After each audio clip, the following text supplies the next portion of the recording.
Welcome to another episode of The Art of Volunteering. I'm your host, Stormy Bell. Today we're sitting down with Kathy Grubelic, Volunteer Coordinator and Community Engagement Ambassador for Habitat Humanity Cape May, out of Cape May, New Jersey. Kathy has been with Habitat Cape May since this past April and has been involved with nonprofit organizations for over 15 years. She left the corporate world in search of ways that she could put her skills to work in order to help others.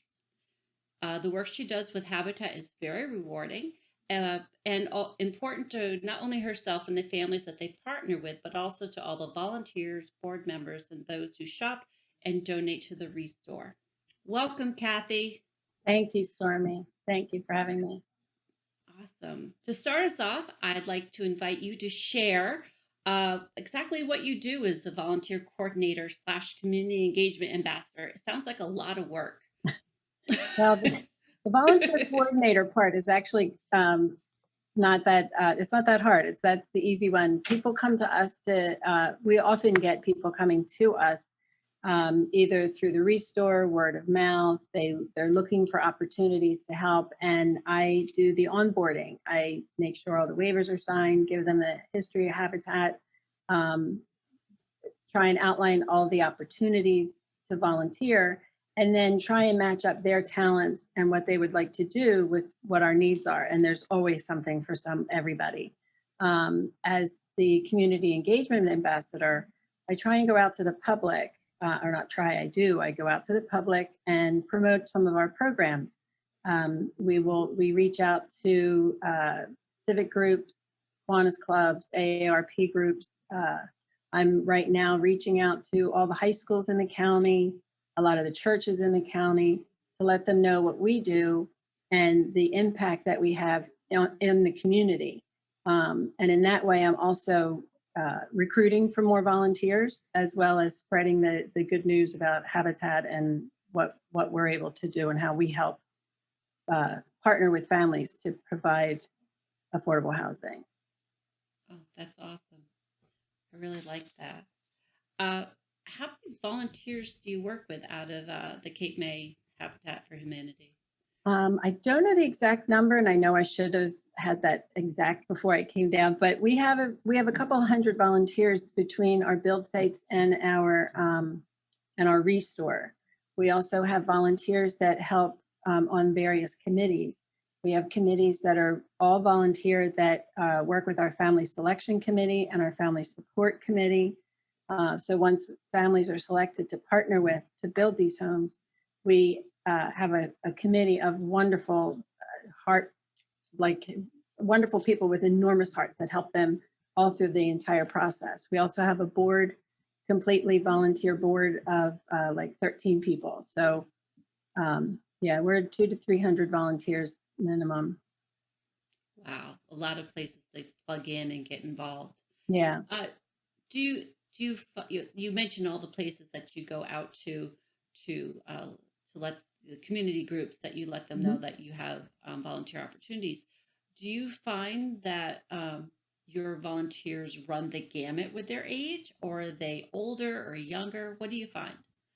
Well, here in Cape May County, we have a pretty large retirement age group, like late 50s into the 80s. And a lot of our consistently regular volunteers probably are in that age group. But that's not to say, we do also get a lot of like high school kids. They're, they either community service is either warranted because they needed to graduate, or they're part of the National Honor Society, and then there are a lot of kids out there that just want to help. And it doesn't hurt their resume for getting into college, but then they end up staying, and they volunteer with us for years and years, and that's great too. But I would say the bulk of them are adults. Um, a lot of our builds, for example, are during the business day, so that's why we do get a lot of retirees or people like that. That's awesome. Uh, you've talked a little bit about this, but can you share how your volunteers connect the community with Habitat? Like, to help your mission and advocate for affordable housing, like how that works together? Sure. So a lot of our volunteers, some of them actually came through social networks of their own, like a Lions Club. So word spreads, and next thing you know, we have a lot of volunteers that work in our restore that have all been together in the Lions Club, and then that spreads, and through other philanthropic organizations like the Lions Clubs and Kiwanis Clubs and all those other nonprofit kind of organizations. We all help each other, and through those organizations and the churches and whatnot, by the word getting out, families who are interested in partnering with us that need affordable housing have then, even a better avenue, I guess, in a way, a bigger avenue to come to us. They already have some connections, or they've heard about it through their church groups who have people who are personally involved with us. And it's just, it's word of mouth is like the best advertising we can. It's the best in every industry is word of Yeah, mouth. uh, absolutely. for, the people who receive houses, do you see them come back and volunteer? Yes, and our the families that we partner with, they don't receive a house. We don't give out houses. It Okay. doesn't work that way. Okay. We partner o- with them. We like to say we give a hand up and not a hand Okay. out. So they have to have income and be able to get a mortgage. It's a Okay. very affordable mortgage. And the houses are sold at an extremely affordable price. And anybody who knows anything about real estate these days, affordable is like almost non-existent anymore.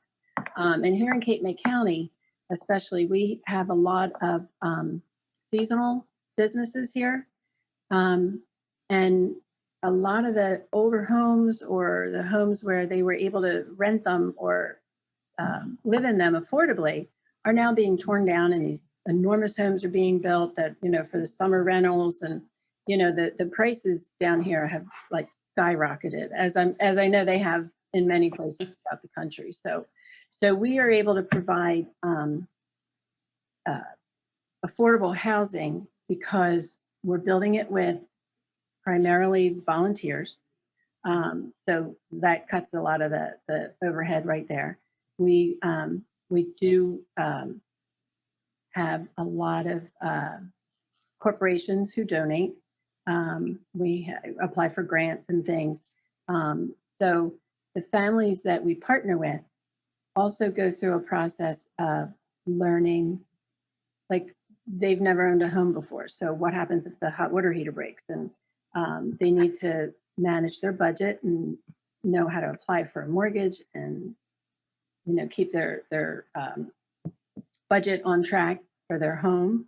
And they also have to put in 300 hours of sweat equity. So they're helping me construct the house, they're helping in the restore, they're volunteering. They might get a group from their church to come and build for a day, and those hours can help towards their total hours. So it's truly a partnership. And Oh, I love that. yeah. Very cool. I like that. Um, Talk a little bit about the restore. I was first introduced to the restore. We came from, I'm recently now in like just outside of Philadelphia, and we'd come down from North Jersey. And I'd heard of Habitat for Humanity, but when I moved down here, I don't know what I was looking for. I guess we moved and we needed furniture, or I was looking for furniture. And I'm like, Habitat for Humanity has a restore? I never heard of that before. So tell me a little bit about the restore. Well, our restore here, we just celebrated our 5th birthday. So even Okay. though Cape May Habitat for Humanity has been around since the early 80s, I think we built our first house sometime in the 80s. The restore is only 5 years old. The restore, now, there's probably an affiliate in almost every county in the country, but for a Habitat for Humanity. So we're Habitat for Humanity, Cape May County. Um, every affiliate operates the same and different, and not every Habitat affiliate has a restore. So that's number one. And not every restore is operating the same. Some restores deal with building supplies, building materials. We don't really have that because we don't have the customers down here for that. The customers down here are looking for furniture and small appliances and things of that nature. So our restore is really pretty cool, and we have the most amazing volunteers that they come up and they set up these vignettes of furniture that all matches, and they put things on a wall just so you could get if you walked into a furniture store and they have the perfect vase on the coffee table next to the couch with a beautiful print on the wall. And we have wonderful volunteers who do little settings like that down there too. We have a volunteer that collects costume jewelry, and she fixes that up and polishes it up, and we have a nice little jewelry display. I don't know if there's many other affiliate restores that have a jewelry display like we have. Um, we have a lot of glasses and dishes and primarily furniture. And I could walk through on a Tuesday, and Thursday it's all different. All the Really? all new furniture. I saw a whole bunch of new stuff coming in through the back door today. I can't wait to go downstairs and see what came. The Resto is a busy place. Well, I think I'm gonna stop by because I like jewelry, so I'm gonna come check check that out. Give me a good Yeah, excuse to come to Cape May for the yeah. And day. you're not far if you're near Philly. You were like neighbors. Yeah, yeah, I've been there. We do some visits with the New Jersey Audubon out of Cape May.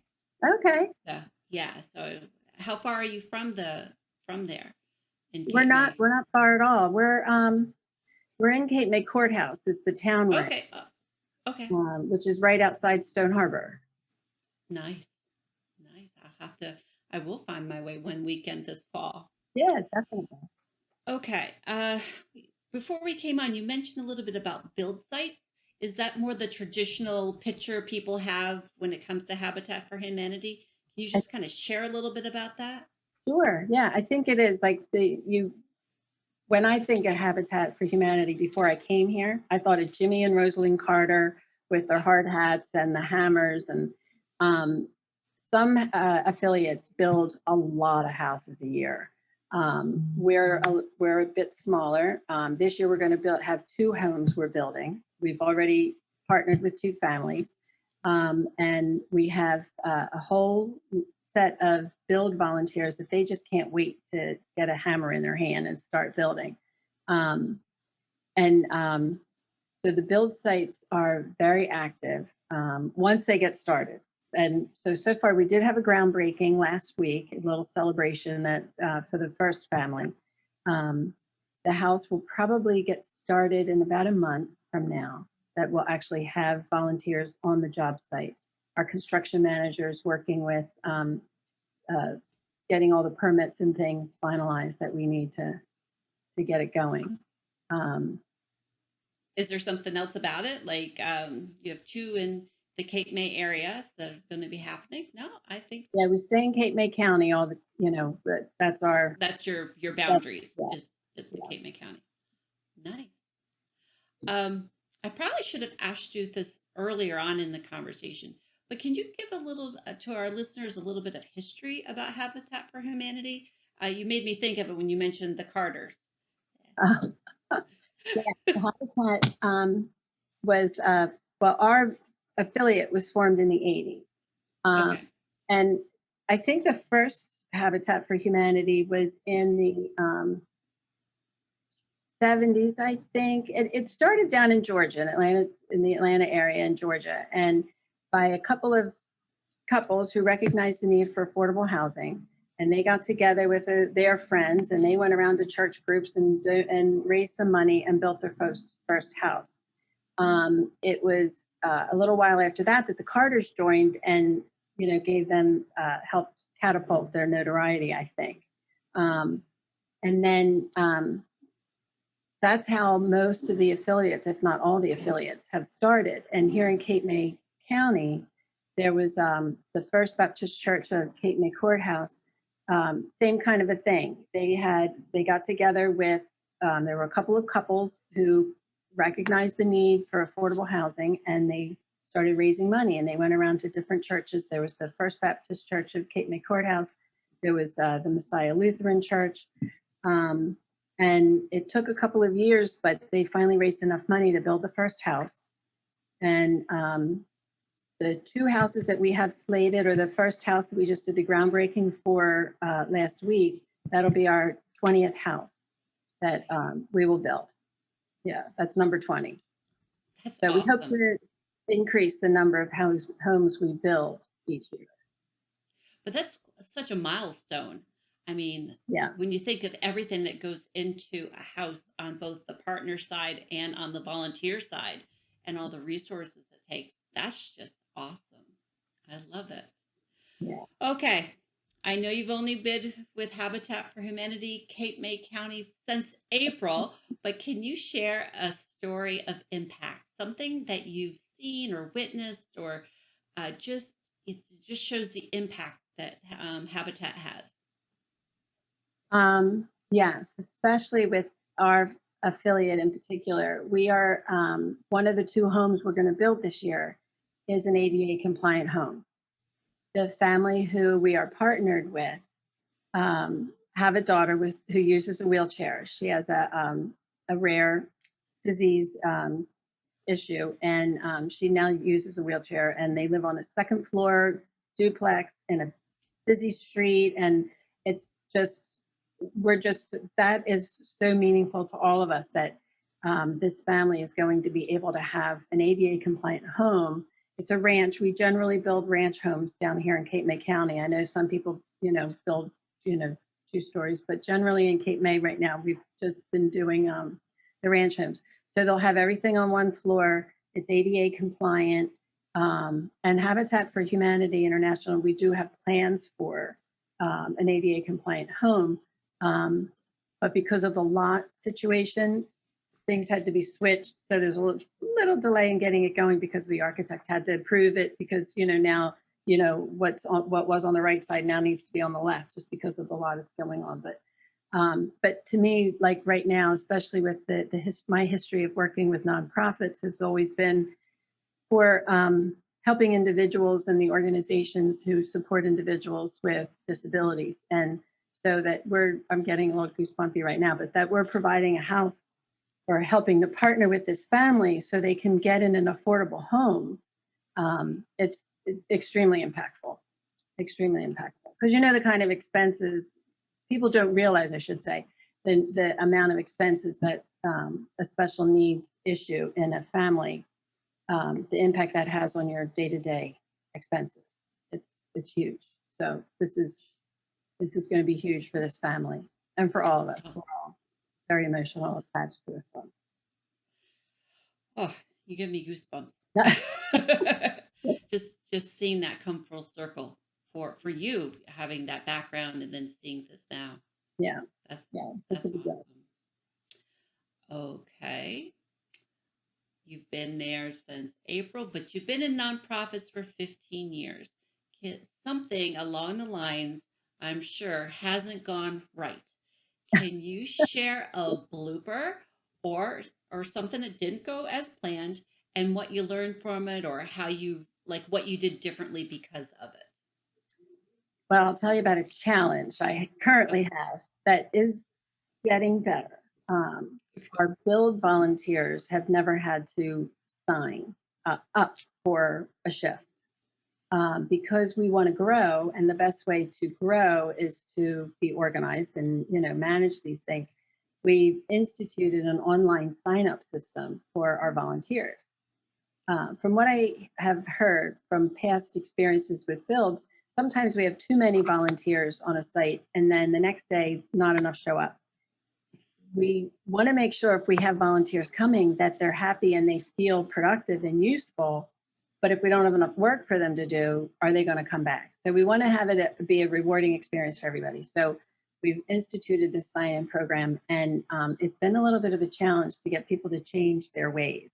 A lot of our builder volunteers have been here for years, and here's this new person coming in and saying, well, we're going to have to use this sign in, get a password, So Oh, it's, uh, It's been a little bit of a challenge, but it's getting there. It's getting there. People are the A lot of the people are starting to get used to it. They know that we have to do this in order to grow. So it's been a few months in the making. So hopefully by the time we're actually on a build site, it'll they'll know when they're coming and that there's a job for them to do that day.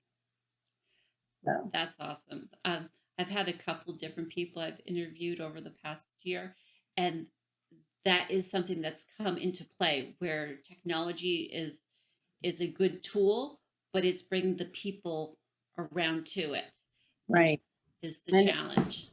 and everywhere I've been, if you have volunteers that are standing around with nothing to do, they're not going to come back.